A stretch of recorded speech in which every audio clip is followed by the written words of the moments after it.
Hello friends, welcome to my channel optometry Hindi special.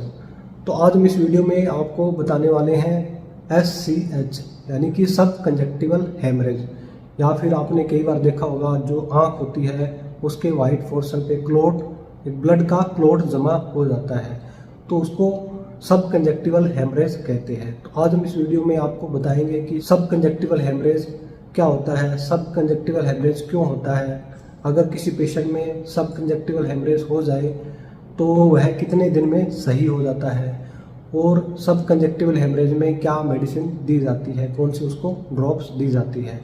तो आज इस वीडियो में हम आपको सब कंजक्टिवल हेमरेज के बारे में बताएंगे। तो दोस्तों, अगर आप इस YouTube चैनल पर नए हैं और अभी तक आपने हमारे YouTube चैनल को सब्सक्राइब नहीं किया है तो आप हमारे YouTube चैनल को सब्सक्राइब कर लें और बेल आइकन को भी दबा लें ताकि हमारी आने वाली नई वीडियो की नोटिफिकेशन आपको मिल जाए। तो सबसे पहले हम समझते हैं कि सब कंजक्टिवल हेमरेज क्या होता है। तो जैसा आप इस डायग्राम में देख रहे हैं, तो आपको जो रेड कलर का एक ब्लड क्लोट दिख रहा है, इसे सब कंजक्टिवल हेमरेज कहते हैं। तो जो आंख का वाइट पोर्शन होता है स्क्लेरा के ऊपर एक कंजंक्टिवा लेयर होती है, तो उस लेयर के नीचे बहुत सारी ब्लड वेसल्स होती है।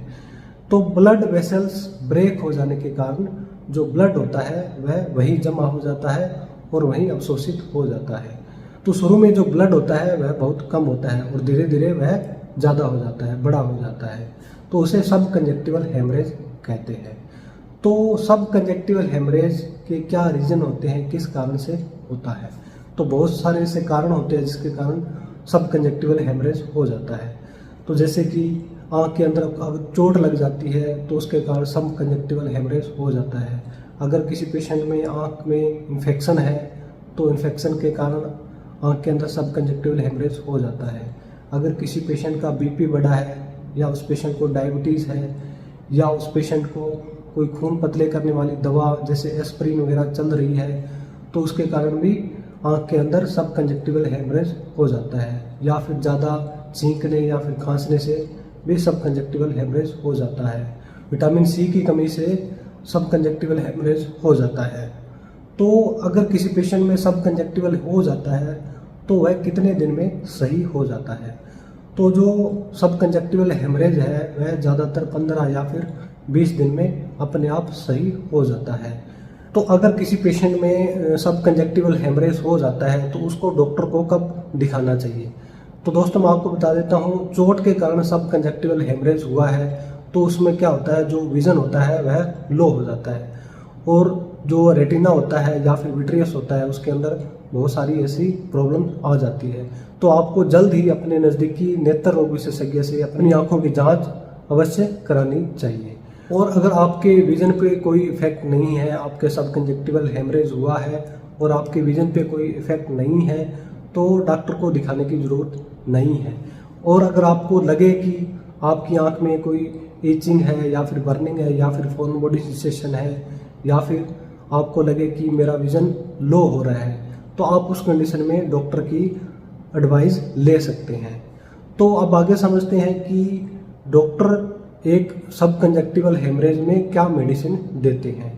तो ज़्यादातर है वह सब कंजक्टिवल हेमरेज में मोक्सीफ्लोक्सासिन आई ड्रॉप देते हैं। तो जो मोक्सीफ्लोक्सासिन आई ड्रॉप है वह 0.5% में आती है, जिसको कि दिन में 4 बार 3-3 घंटे के अंतराल से डाला जाता है। और इस मोक्सीफ्लोक्सासिन आई ड्रॉप के साथ में एक लुब्रिकेंट आई ड्रॉप दी जाती है। लुब्रिकेंट आई ड्रॉप में उस पेशेंट को कार्बोक्सी मेथाइल सेलुलोज दिया जाता है, जो कि 0.5% होता है। और इन 2 ड्रॉप के साथ में एक टैबलेट दी जाती है। टैबलेट में उस पेशेंट को विटामिन C की टैबलेट दी जाती है। तो जो विटामिन C की टैबलेट है उसको लगातार 15 या फिर 20 दिन के लिए दिया जाता है। तो जो विटामिन C होती है उसकी जो डोज होती है वह BD होती है, यानी कि सुबह शाम उस पेशेंट को दिया जाता है। तो यह सब ट्रीटमेंट एक सब कंजक्टिवल हेमरेज में दिया जाता है। तो दोस्तों, मेरे द्वारा बताए गए ट्रीटमेंट का यूज़ आप डॉक्टर की देखरेख में ही करें। यह वीडियो केवल नॉलेज के लिए बनाई गई है।